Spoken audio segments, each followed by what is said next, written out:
하나님 감사합니다. 오늘도 우리가 고난주간 새벽기도로 모였습니다. 하나님 오늘도 우리에게 은혜를 주시고 또 이 한 주간 주님의 십자가와 주님의 고난을 생각하며 하나님의 한량없는 큰 사랑을 기억하는 귀한 한 주가 되어지도록 주님 도와주시옵소서. 이 시간도 주께서 우리 가운데 함께 하심을 믿으며 예수님의 이름으로 기도드립니다. 아멘. 오늘 함께 읽을 성경 말씀은 요한복음입니다. 요한복음 18장 28절에서 38절 말씀입니다. 요한복음 18장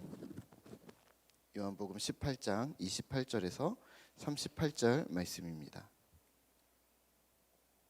요한복음 18장 28절에서 38절 말씀입니다. 한 절씩 교독하도록 하겠습니다. 그들이 예수를 가야바에게서 관정으로 끌고 가니 새벽이라. 그들은 더럽힘을 받지 아니하고 유월절 잔치를 먹고자 하여 관정에 들어가지 아니하더라. 그러므로 빌라도가 밖에 나가서 그들에게 말하되 너희가 무슨 일로 이 사람을 고발하느냐. 대답하여 이르되 이 사람이 행악자가 아니었더라면 우리가 당신에게 넘기지 아니하였겠나이다. 빌라도가 이르되 너희가 그를 데려다가 너희 법대로 재판하라. 유대인들이 이르되 우리에게는 사람을 죽이는 권한이 없나이다 하니 이는 예수께서 자기가 어떠한 죽음으로 죽을 것을 가리켜 하신 말씀을 응하게 하려 함이로라. 이에 빌라도가 그에 들어가 예수를 불러 이르되 유대인의 왕이냐. 예수께서 대답하시되 이는 내가 스스로 하는 말이냐 다른 사람들이 나에 대하여 내게 한 말이냐. 빌라도가 대답하되 내가 유대인이냐. 내 나라 사람과 대제사장들이 너를 내게 넘겼으니 내가 무엇을 하였느냐. 예수께서 대답하시되 내 나라는 이 세상에 속한 것이 아니니라. 만일 내 나라가 이 세상에 속한 것이었더라면 내 종들이 싸워 나로 유대인들에게 넘겨지지 않게 하였으리라. 이제 내 나라는 여기에 속한 것이 아니니라. 빌라도가 이르되 그러면 내가 왕이 아니냐. 예수께서 대답하시되 내 말과 같이 내가 왕이니라. 내가 이를 위하여 태어났으며 이를 위하여 세상에 왔나니 곧 진리에 대하여 증언하려 함이로라. 무릇 진리에 속한 자는 내 음성을 듣느니라 하신대. 함께 읽겠습니다. 빌라도가 이르되 진리가 무엇이냐 하더라. 아멘. 우리 고난주간 새벽기도 셋째 날 오신 우리 성도님들을 환영합니다. 오늘 함께 생각할 주제는 예수님이 증언하신 진리, 진리가 무엇이냐입니다. 오늘 우리가 읽은 요한복음 18장에서는 예수님이 빌라도에게 끌려가십니다. 유대인들은 예수님을 대제사장 가야바의 집에서 빌라도가 있는 관정으로 끌고 갑니다. 그리고 로마의 법을 이용하여 예수님을 십자가에 못 박으려고 합니다. 빌라도는 유대인들에게 너희의 법대로 행하라고 얘기를 하고 유대인들은 우리에게는 자신들에게는 사람을 죽일 권한이 없다고 말합니다. 자신에게 다시 바통이 넘어온 빌라도는 로마 법에 의거해 예수를 죽일 사유를 찾습니다. 그리고 예수님과의 대화가 오고 간 후에 유대인들에게 다시 나가 이렇게 얘기합니다. 나는 그에게서 죄를 찾지 못하겠노라. 오늘 우리가 읽은 본문을 통해 살펴볼 부분은 두 가지입니다. 첫째는 유대인들의 행태입니다. 유대인들이 빌라도에게 예수님을 넘긴 이유는 무엇이었을까요? 진짜로 사람을 죽일 권한이 없었을까요? 사실 예수님을 죽이는 것은 정치적으로 복잡한 일이었습니다. 종교 지도자들이라 함은 지금 로마 시대에서는 로마의 허락을 받은 종교 지도자들입니다. 그러니까 종교 지도자들은 이스라엘 백성들에게 신임을 얻는 자들이기도 했지만 로마도 이들을 이용해서 정복 국가를 안정적으로 다스리려 했던 것이죠. 그래서 유대 왕 헤롯의 자리를 보존한다던가, 왜냐하면 로마의 왕이 있는데 유대 왕을 없애지 않은 거죠.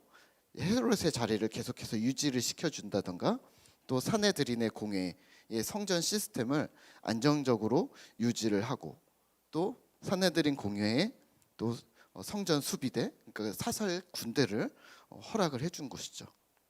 그와 동시에 무엇을 했어야 하냐면 가까이에서 폭동과 구테타가 일어나지 않도록 빌라도와 같은 총리들이 주요 거점마다 배치되어져 있었던 거고, 이 예루살렘은 주요 거점이었기 때문에 빌라도가 있었던 겁니다.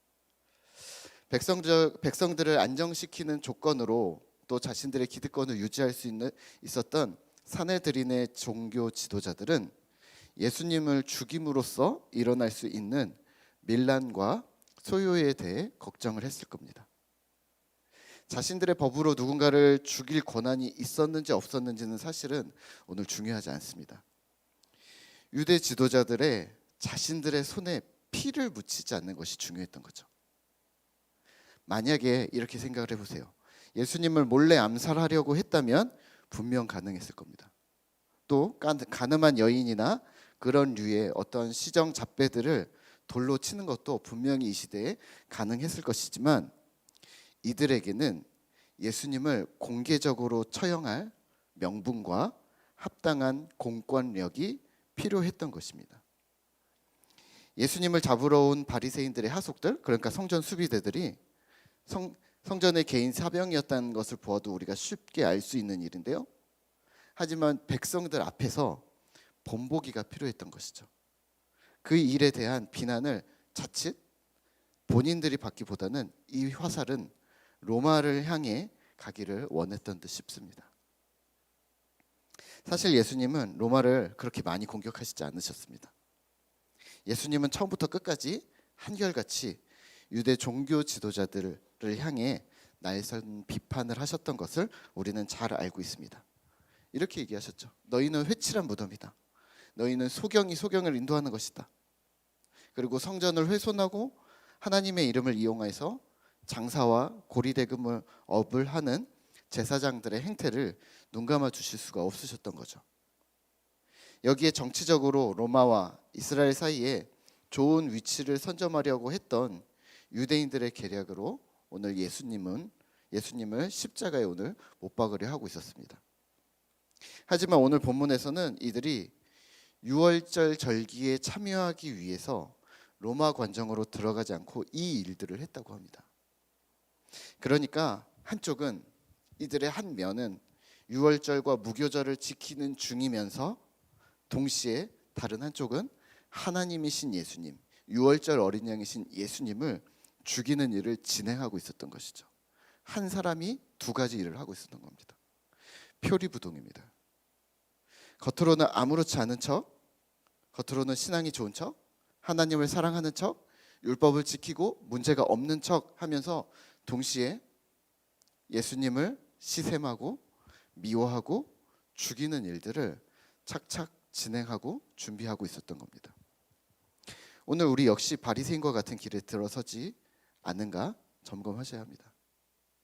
매주 예배를 참석하면서 또 매년 돌아오는 중요한 절기들마다 우리가 하나님의 은혜에 감격하는 척하며 또 여전히 우리의 발은 죄를 향해 달려가고 있는 것은 아닌지, 여전히 우리의 입술은 비난과 질타로만 점철되어 있는 것은 아닌지, 또 평화와 화평의 도구가 되기보다는 분란과 균열을 조장하고 있는 것은 아닌지 돌아보셔야 합니다.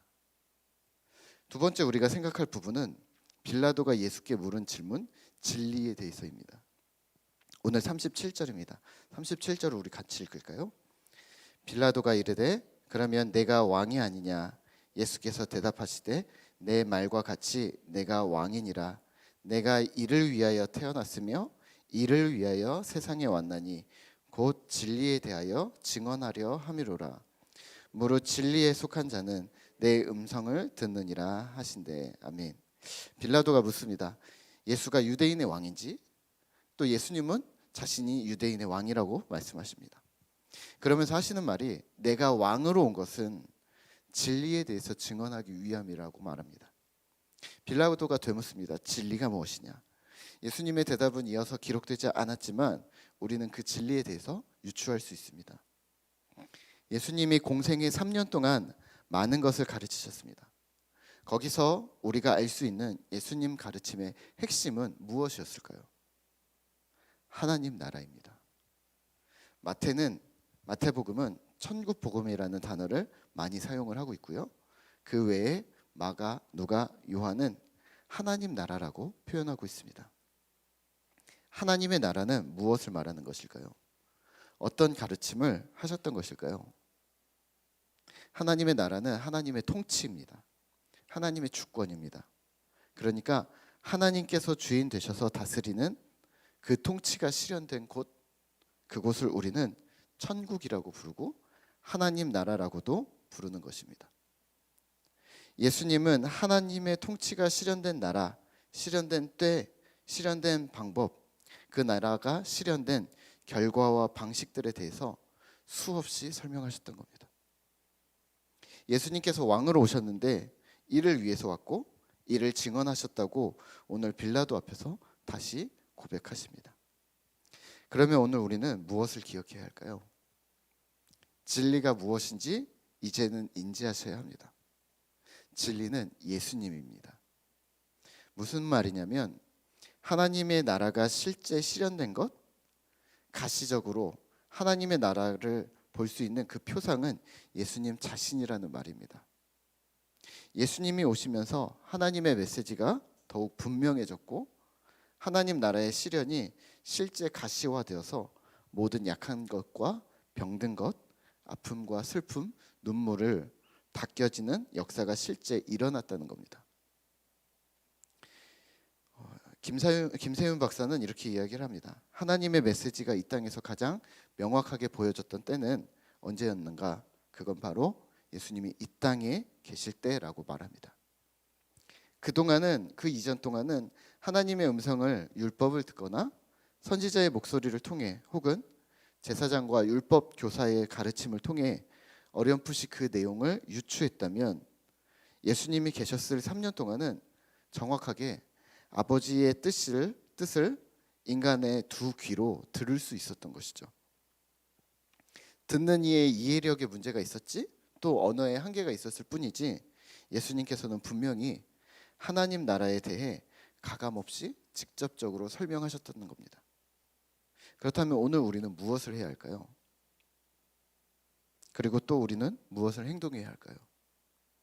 예수님이 전하시려 했던 세상을 구원하는 진리가 하나님 나라임을 기억한다면 우리는 눈앞의 것에 일희일비할 수가 없습니다. 보이는 것은 잠깐이고 보이지 않는 것은 영원하다는 하나님의 말씀처럼 오늘 우리의 믿음은 영원을 바라보는 믿음이기 때문입니다. 더 나아가 예수님 자신 존재 자체만으로 하나님 나라를 하나님 나라를 드러내셨던 것이라면 오늘 우리의 존재 자체 역시 하나님 나라의 현재, 하나님의 현현이 실제가 되어야 함을 기억하셔야 합니다. 그러니까 오늘 내가 입술로 전도를 하거나 혹은 예수 믿는 티를 애써 내지 않아도 신자인 내가 가는 곳에 하나님의 화평이 실제해야 하고 용서가 일어나며 정의와 공의가 지켜지는 하나님의 통치가 실제하는 현장이 되어야 한다는 말입니다. 그러함 속에 혹시 누군가 빌라도와 같이 세상이 이 진리에 대해서 궁금해한다면 오늘 우리는 이 이야기를 해 주어야 합니다. 하나님의 나라와 하나님의 백성들. 오늘 하루 하나님의 나라와 신자된 우리의 삶을 기억하면서 우리의 말과 생각과 행동에 하나님의 임재가 있는 하루가 되시기를 기도합니다. 우리 함께 찬송